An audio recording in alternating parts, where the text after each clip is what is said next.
తాజా 30 దేవినేని నెహ్రూ దశాబ్దాల తరబడి విజయవాడ రాజకీయాల్లో కీలక వ్యక్తి.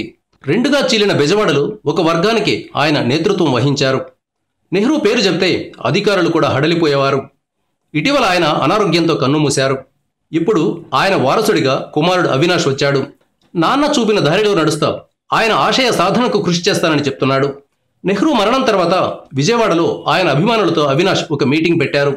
ఇందులో అవినాష్ మాట్లాడుతూ కృష్ణా జిల్లాలో సర్పంచ్ స్థాయి దగ్గర నుంచి మంత్రి స్థాయి దాకా ఏ సమస్య వచ్చినా పరిష్కరించగలిగిన సత్తా దేవినేని నెహ్రూ ఇచ్చారని ఆయన అభిమానులతో చెప్పారు. ఏ కష్టం వచ్చినా ఎప్పుడైనా ఫోన్ చేయండి అని తెలిపారు. నెంబర్ను కూడా ఆయన పబ్లిక్గా ప్రకటించారు. ఆ నెంబర్ 9848112369. తన ఇంటి తలుపులు 24 గంటలు నెహ్రూ అభిమానుల కోసం తెరిచి ఉంటాయని చెప్పారు. తెలుగుదేశం పార్టీ కోసం ఎందాకైనా వెళతానని అవినాష్ తెలిపారు. రాజధాని అమరావతి గొప్ప నగరంగా ఎదిగేందుకు అన్ని రకాలుగా సహాయ సహకారాలు అందిస్తామని తెలిపారు. Thank you viewers. ఈ వీడియో మీకు నచ్చితే లైక్ బటన్ టచ్ చేయండి. తాజా 30 ఛానల్కు సబ్స్క్రైబ్ చేయండి.